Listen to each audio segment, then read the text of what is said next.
आज 8 अगस्त दिन सोमवार सन 2022।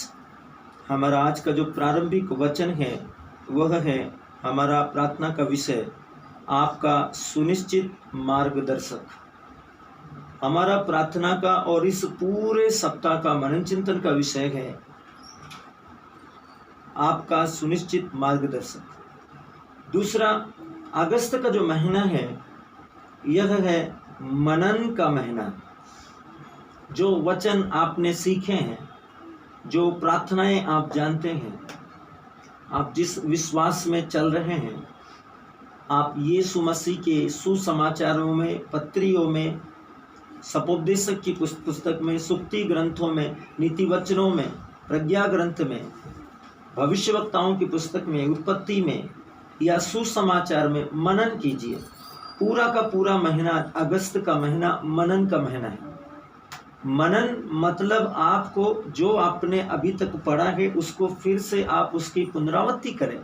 जब कभी भी आपको टाइम मिले आप इस पूरे महीने में पुनरावृत्ति करें। कारण हम कब रैप्चर हो जाएंगे, स्वर्ग में कलीसिया उठा ली जाएगी, आप और मैं नहीं जानते। जैसे हमने अभी प्रार्थना में सुना, मैं अनुग्रह से अनुग्रह में, विश्वास से विश्वास में, महिमा से महिमा में बढ़ रहा हूँ। मैं सत्यनिष्ठा से भरा हूँ। सत्यनिष्ठा का मतलब होता है विश्वास की आज्ञाकारिता। धार्मिकता का प्रत्यक्षीकरण, यह इसका प्रत्यक्षीकरण है। जब आप बोलते मैं धार्मिकता का, मैं परमेश्वर की धार्मिकता हूँ, इसका मतलब आप परमेश्वर की सत्यनिष्ठा, आप जो बोलते हैं आप वो करते हैं। आप अपने वादों से, अपने शब्दों से पलटते नहीं, फिरते नहीं। आप विश्वास में चलते हैं, आप प्रकाश में चलते हैं। जब आप बोलते हैं कि मैं धार्मिकता का जंगल हूँ, इसका मतलब है आप सत्य के स्थानों में लगाए हुए वृक्ष हैं। वृक्षों में जीवन होता है, सूखे वृक्ष कोई काम के नहीं होते। आप बोलते हैं मैं धार्मिकता का जंगल हूँ, जंगल सदा हरे भरे रहते हैं। मेरे प्रिय, परमेश्वर का वचन कहते हैं, जब आप बोलते हैं मैं पवित्र भूमि पर बसाया हुआ नगर हूँ, इसका मतलब आप क्या घोषणा कर रहे हैं? आप घोषणा कर रहे हैं कि आप सियोन पर्वत पर रोपे हुए या सियोन पर्वत पर बसाए हुए नगर है। सियोन पर्वत पर बसाया हुआ नगर मतलब क्या है? उसका मतलब है सियोन मतलब कलीसिया। कलीसिया मतलब पर्वत, मतलब परमेश्वर की उपस्थिति का स्थान, और कलीसिया परमेश्वर के लोगों का समूह। आप वो हैं जो परमेश्वर के पवित्र स्थानों में बुलाए गए लोग हैं। जब आप घोषणा करते हैं मैं बुद्धिमान हूँ, बाइबल अच्छे से बताती है आदम ने जिनके जो नाम रखे आज तक वही नाम है। किसी ने भी, कोई भी इतना बड़ा इंटेलिजेंट व्यक्ति पैदा नहीं हुआ इस विश्व में जिसने गधे को कोई और दूसरा नाम दिया, जिसने घोड़े को कोई दूसरा नाम दिया, जिसने मनुष्य को कोई दूसरा नाम दिया, जिसने हाथी को कोई दूसरा नाम बोला कि आपसे हाथी का नाम ये नहीं बल्कि ये होगा। हम देशों के नाम बदल सकते हैं, हम अपने आविष्कारों के नाम बदल सकते हैं, लेकिन आदम ने जिसके जो नाम रखे हैं वो अपनी पूरी खूबी और कुव्वत में आज भी और आने वाले युगों में भी वैसे के वैसे रहेंगे। इसका मतलब परमेश्वर ने आपको और मुझको, आदम को बुद्धिमान बनाया था।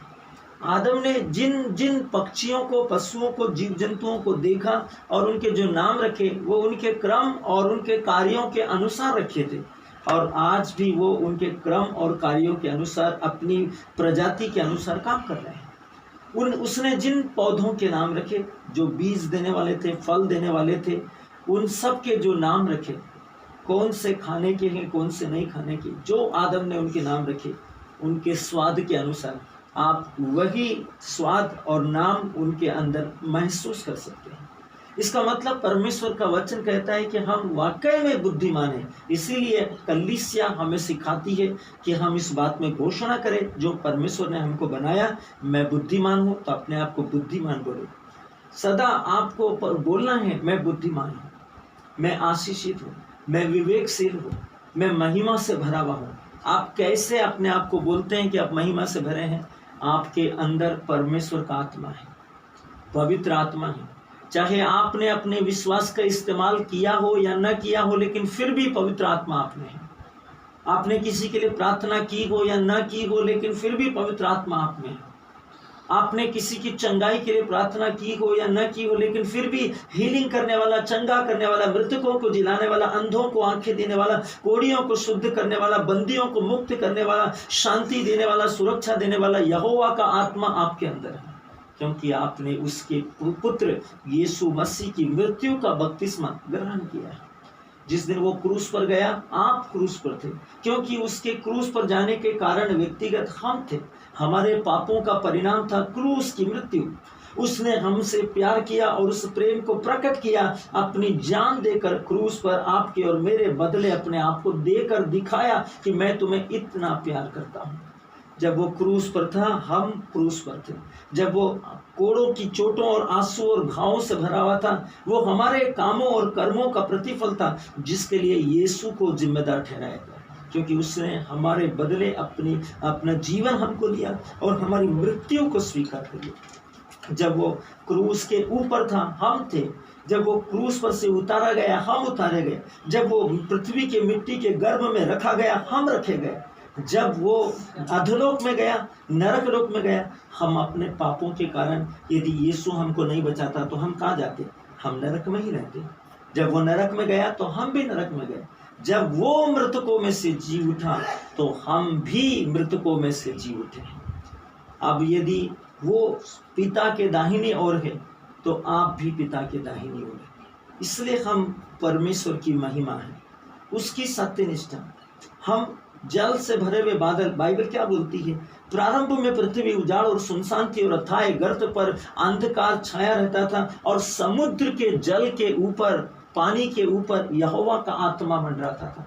जब हम बोलते हैं मैं जल से भरा हुआ बादल हूँ, बादल, आप अच्छे से सुलेमान का पुस्तक को पढ़िए, आपको पता चलेगा कि जब परमेश्वर सुलेमान के मंदिर में आता था तो वो इतना अंदर तक घुस जाता था कि याजकों को, अभी तो मैं कुर्सी पे बैठा हूँ, आप भी बहुत अच्छे से बैठेंगे, उनकी स्थिति ऐसी भी नहीं होती थी, वे अंदर घुस भी नहीं सकते थे। इतना भयानक रीति से कठोर बादल मंदिर के अंदर घुस जाता था और कई घंटों तक बादल मंदिर के अंदर रहता था।